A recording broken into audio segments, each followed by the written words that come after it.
Someone asked me once if I remembered how it all went down, as if it happened so long ago that anyone could forget. So yeah, I remember.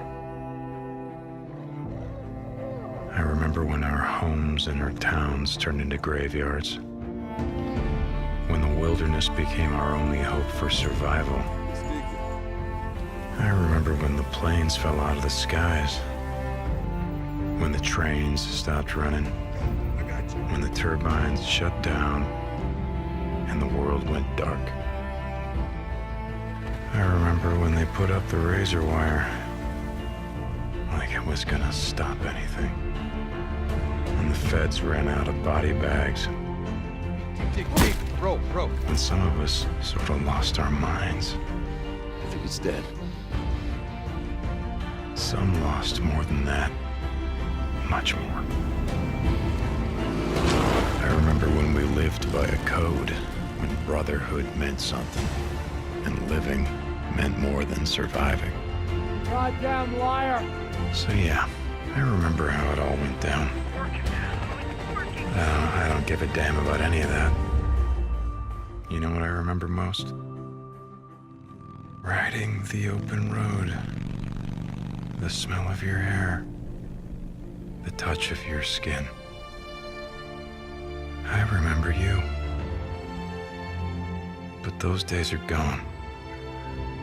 Now I'm a drifter, a bounty hunter, a mercenary. And for me, the broken road is all that's left. But I'll always remember.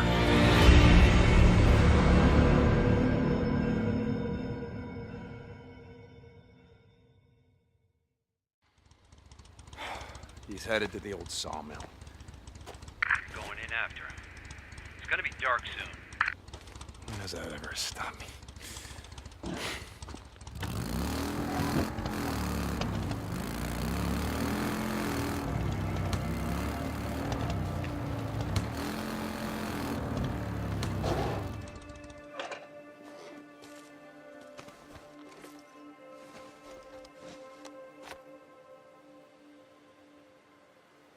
His bike's down.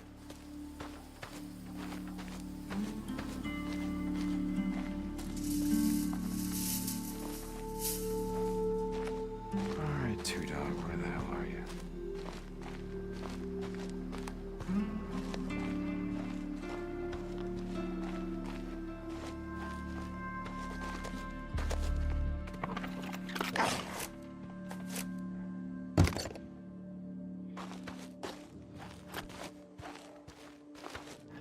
Shit. Go on. Get out of here. Get out.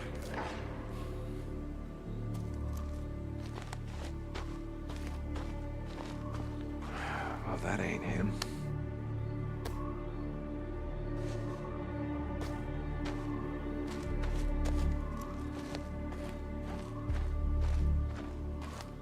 All right, let's see.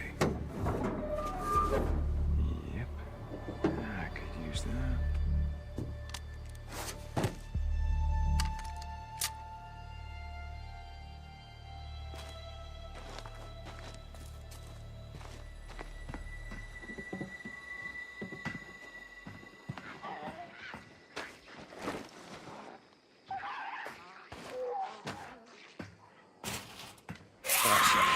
Oh, shit.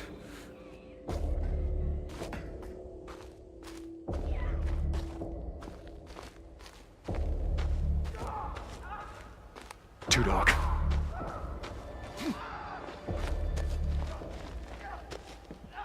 Damn it. Two Dog! Damn it! Stop, Two Dog!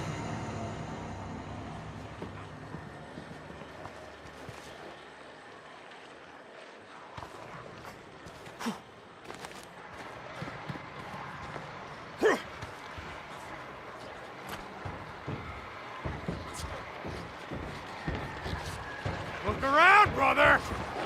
You know how this is gonna end.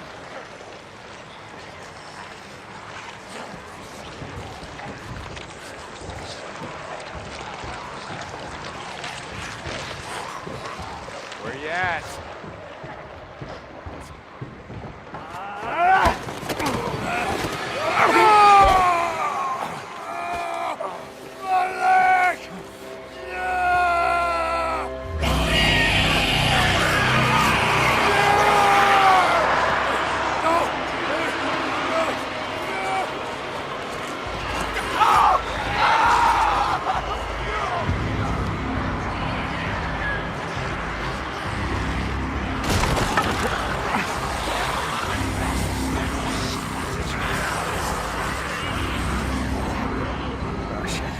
Oh, shit.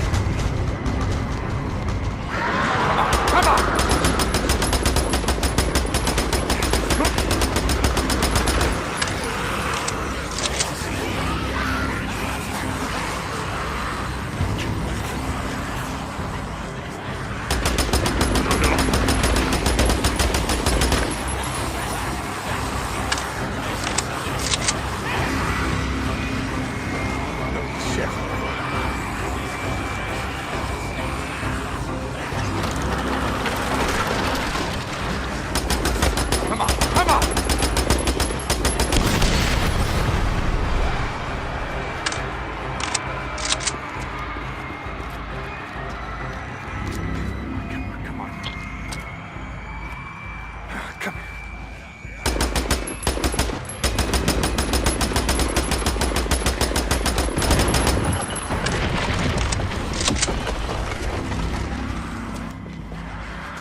inside.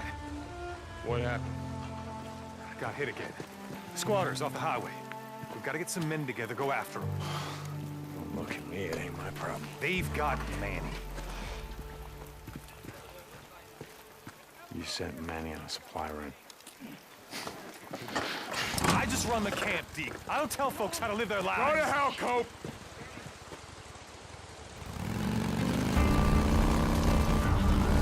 Oh! Out of the way! Oh! Hey, man.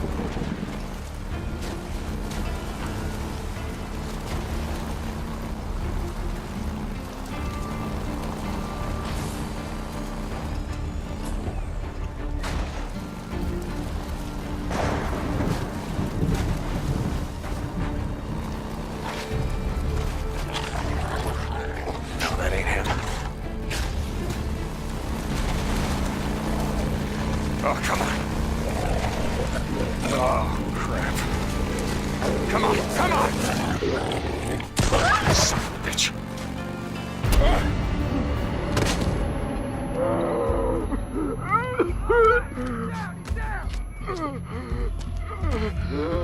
Let's do this. Yeah? You want some of this? Yeah! Yeah!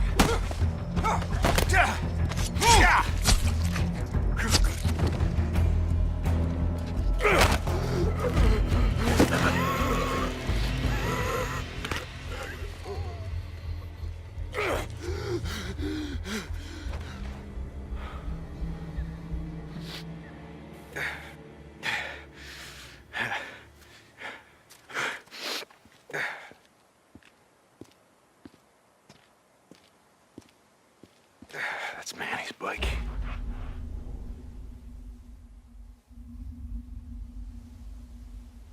Yeah, this way.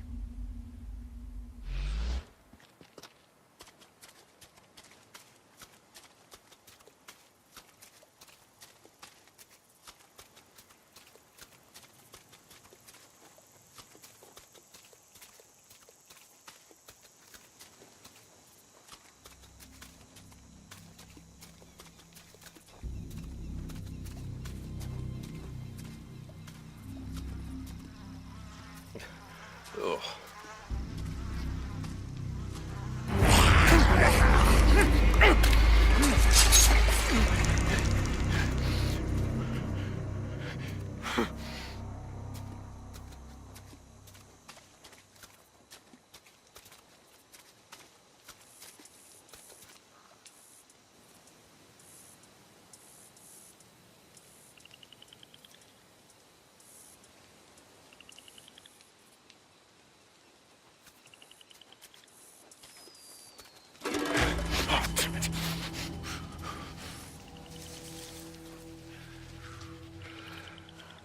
You got a cigarette?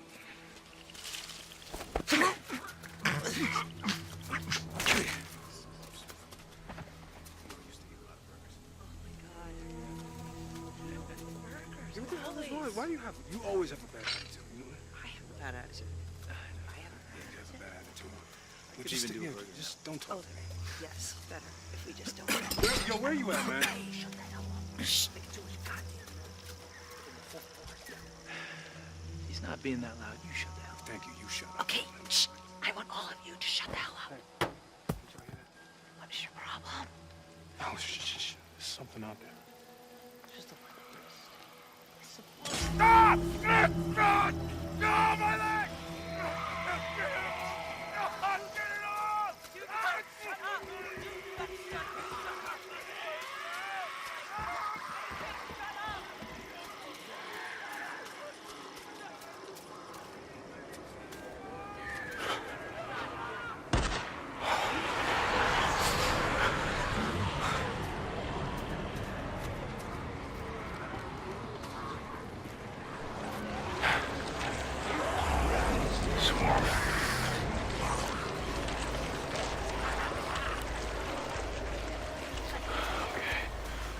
Easy, fellas.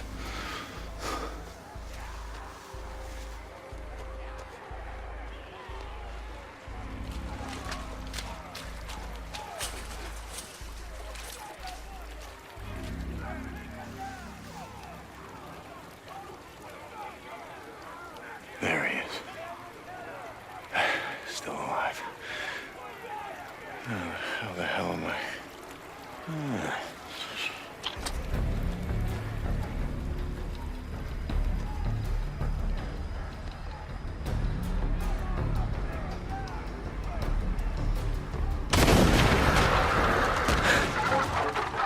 Hell yeah.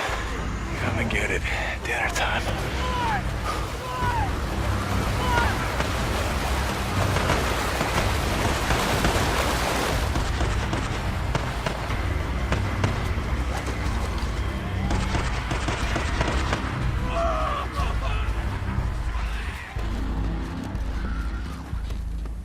Drop him! Now! Or I'll kill him! Do it. I'm not here for him. I'm here for you.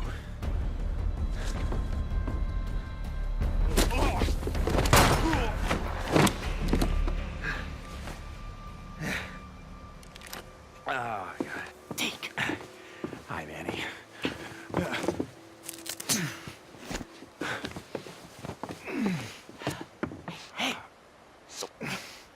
Do it. Yeah, you do. Oh, come on. I wasn't gonna let him kill you. Besides, who the hell else around here knows how to rebuild a carburetor?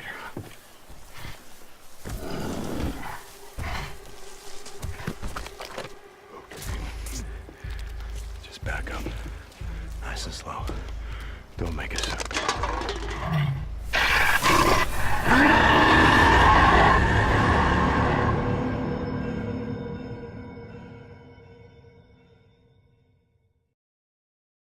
Hello, I'm John Garvin, the writer and director, and I'm here with... Sam Witwer. I play Deacon St. John in Days Gone. Yeah, and we're here to talk about the Alternate Path demo. So we did 2 demos for E3 this year. One you guys saw at the media showcase, and this one we showed behind closed doors on the floor at E3. And so for the first time, we're releasing it online so that everybody can kind of take a look at it. And I thought I'd just talk a little bit about, what the differences are, and just kind of like just show you what we were trying to accomplish this year. Yeah, I mean, the most obvious difference so far is the last one was nighttime during the rain, and this is daytime during the snow. Yeah, and and it's not just cosmetic, and I think that's one of the things we really wanted to emphasize, because this time we're showing sort of a day in the life of Deacon. You see he's on the drifter bike here. We wanted to show a little more of the bike riding and how the weather can kind of impact that. So we have this drifting mechanic, right? You see him kind of slipping and sliding around a little Changes bit. the handling of the bike. That's really interesting. Now, there were wolves there last time, John, and these wolves would pursue you down this road, and then Deacon had to turn his back, shoot a wolf, and he got clotheslined right up there, didn't he? Yeah, exactly. So this time you see that he wasn't being chased by the wolves. That's a dynamic event that can that can happen or not. It just depends on when you're playing the game. Interesting. And this time Deacon saw the ambush and he was able to avoid it. So he kind of comes up and around and behind them. So does weather impacts whether these creatures show up or not in daytime, nighttime, all that stuff? Yeah, absolutely. So especially the freakers, they come out, they're mostly nocturnal, but they will come out as the weather gets colder. They become stronger in the cold. Right. And so that will, again, kind of change up the way the game plays. That's very, very, I kind of love that you decided to do this as a demo to show 2 completely different iterations on the same exact mission in the game. Yes, exactly. So we wanted to have, the job is basically the same. Deacon hears that his buddy's in trouble, rides out to save his life. And, as you can see here, this is a completely different experience from what we showed in the first demo. In the first one, Deacon gets clotheslined, and it sounded very painful, by the way. Oh, speaking of painful, okay, so the combat in this game is fairly brutal. John, you want to talk about that a little bit? Well, we just wanted to make it as, as realistic as possible. So, yeah, we're not holding back on that at all. And Sam's done most of his own stunt work for this. And I can tell you that when we're on the performance stage and we're capturing that stuff, we just try to keep it real, right? Right. Well, right. There was sort of a decision made at some point. I've been on the project for 2 or 3 years now. Yeah, I think 3 years. And so early on, I think there was a more, what were we? It was more Kurt Russell and sort of a two-fisted thing, and then it turned into, hey, let's take this quite seriously. And what that required is a lot more. Taking this combat stuff and showing the horror of the violence that happens and it were this type of circumstance to take place. I mean, realism, weirdly enough, is the thing we keep going back to when it comes to not just the stunts, but also the performance style. I think, it was very important that it doesn't seem like a bunch of actors, saying lines. It was all very incidental. And we wanted the world to sort of reflect that as well. So you saw there that, Deacon broke into that emergency vehicle and found some supplies. So this is what we're calling our survival vision. So you saw that earlier when he was looking at Manny's bike on the ground. And it's just kind of a way of seeing tracks in the world and sort of imagining what might have happened. And here, I just wanted to point out that you're seeing in this part of the demo that there are freakers there. There weren't there before because it wasn't snowing. It was, and it was getting lighter out. It wasn't getting darker like it is. And so, it changes up the way you can play through the level. And what is this? So, we call this the meat wall. The meat wall. Yeah, and it's not just there, to make the guys who put them up to seem evil. They're there for a purpose because, again, freakers are living creatures. They eat. That's their primary thing. They want to eat. And so you hang these dead freakers up, and and any freaker, rather than coming into their camp like you see here, they would actually stop and snack. Yeah, exactly. Yeah. And then the same thing with this freaker that they've hung upside down. There's a bear trap underneath it, and they use that because a freaker will come, be attracted to the meat, and then hit that trap. Interesting. Another thing you just saw, by the way, is that tin can. The tin can trap that you that's an alarm that the Marauders will put up, and this is again some of the things that Marauder camps just do. And you find these Marauder camps throughout the world. You'll find traps like that, and then if you're careful and you're paying attention, you can avoid them. Because in the first demo, Deacon didn't avoid it, and he set off that alarm. Right. Now this is the same tactic that he used last time. Throws the rock to get someone to lure him over and have him step in the bear trap. But this one plays out a little bit differently than last time. One of the things that struck me, and we've talked about this obviously as we've shot, but there's an effort of the other Marauders to get this guy to shut up, and he won't. Yeah, and so in the first demo, Deacon's heading on down the trail, and you can hear that happening behind him. Right. And this time we're showing what happened. So, he's watching everybody react to this poor guy trapped in the in that bear trap, and she just is like, shut up, shut up, shut up, and then just loses it and shoots the guy. Right. And of course, in the meantime, Deacon is crafting a Molotov and just takes them all out. Right. Oh boy, that's good. Ow. So again, it's like in the previous demo, Deacon would have gone off to the trail down to the right. This time he's going to head this way. He follows the tracks, and comes under a sniper attack. Now let me ask you something about the survival. Okay, there's a sniper attack coming, but the survival vision is, if you don't say upgrade your survival vision, can you miss clues? I mean, are there things that you would get if you upgraded your survival vision that would help you complete the mission better? Exactly, and you have to, we have a whole skill tree, and it's all tied to the experience that you can earn as you're just playing through the game, and then you can upgrade those things. What's happening here? We got a freaker tied to a tree. Yeah, so this is another type of trap that Marauders will set. They will set, they will basically chain freakers to the perimeter of their camps, and they use them as kind of an alarm system. And then that, you saw that Marauder there. He was just tormenting the poor freaker, and then so Deacon kind of takes advantage of that. Well, and you think for a moment that Deacon is the guy. He's sort of helping the freaker by getting the guy that taunted him. Is like, no, and then he's going to take the freaker out right afterward. Exactly. And this is a bit of silent sniping using the crossbow.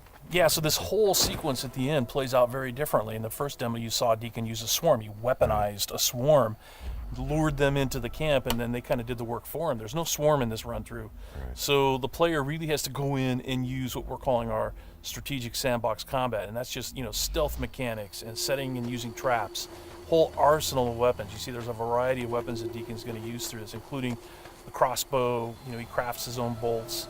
And he's got to figure out how to get up to Manny, just using his combat skills instead of doing it strategically. So straighten me out. Those bonfires, were those there in the previous demo? No, they weren't. Right. So that's another big difference. Is that if you come here during the day, it's like in the media showcase demo, there was like kind of a fight club thing going on. Right. They were punching each other, and everybody was just sort of getting into it. Nobody's really paying attention to what's going on. Yeah. And now it's getting dark and it's cold out. So they've built these bonfires. So. And again, it's not just a cosmetic change in the way the... Well, it's cold, right? Yeah, it's because it's cold. They have to build some... So it changes the way the Marauders behave in the level. Mm-hmm. Well, that's very... Again, this is part of the reason why I love that you did this as a demo, because the behavior all of these things, not just the Freakers, but the Marauders, everything. There's a logic to it. You can track why they're doing the things that they're doing, and you can use it to your advantage in the gameplay. That's kind of what I like about this so much. And that's really what we wanted to showcase this year, is that it's an open world game, and you know, everything you see around here, and again, we're only playing this 2 different ways. You saw that waterfall way up there off in the distance. There's a bridge that goes in front of that. If you had a sniper rifle and enough ammunition, you could have driven your bike all the way up there. There's trails that go all the way up there, and you could have used your sniper rifle to take out this entire camp, because it would have taken them a while to figure out where the shots were coming from and to get to you. So, you know, that's a different way to play it. There's another way to play it, by the way, where you could have just stealthed in through the entire camp if you had the skills to do it. And you could have just taken everybody out silently, or almost everybody. And then you could have gotten up to where Manny's being held using a different route and, you know, just stealth killed that guy. There's no reason that you have to come in and run and gun it like Deacon is doing here. Hey, how scarce is ammunition? Because I see him switching from a bunch of weapons, and when we saw this demo, when I came in and saw it at E3, one of the things that I really enjoyed was I was sitting next to you, and the driver was playing the game, and at some point I saw you shift in your chair and you leaned forward, and I heard you say, "Oh man, uh-oh." And I'm like, "Whoa, what's going on?" He's like, "He's gonna get killed." I'm like, "Whoa, oh!" And I leaned forward. I was like, "Oh, I guess there's some real danger." And one of the things was that he was running out of ammunition, and he was trying to go pick up ammo from the dead. He was looking for ammo, Marauders, yeah. but he was under fire. So when we were at E3, we had a whole team with us, and everybody played it slightly differently. So it just shows you that it's not scripted at all. Yeah. And then this Rager Bear. Oh yeah, boy. the infected bear. The infected bear. That's, yeah. That's not what you want to see. Well, we thought that would be a good way to end the demo, is to show that it's just one, for Deacon's life. It's just one darn thing after another. Yeah. Right? You're going to save your buddy. You get clotheslined, you get attacked by wolves, or you know, you think you're finally done. You rescued you've gone through all this stuff, and then suddenly, Rager Bear. Right. Well, as you said to me, it's not just about exploring an open world, as it is the open world coming after you, the open world seeking you out, trying to. Yeah, exactly. That's our tagline. In Days Gone, you don't have to go seeking out trouble. The world comes for you. Trouble's looking for you. All right, Sam. Thanks a lot. Thanks, John. It's been fun, and I hope you guys enjoy the demo, and we'll talk more about it soon.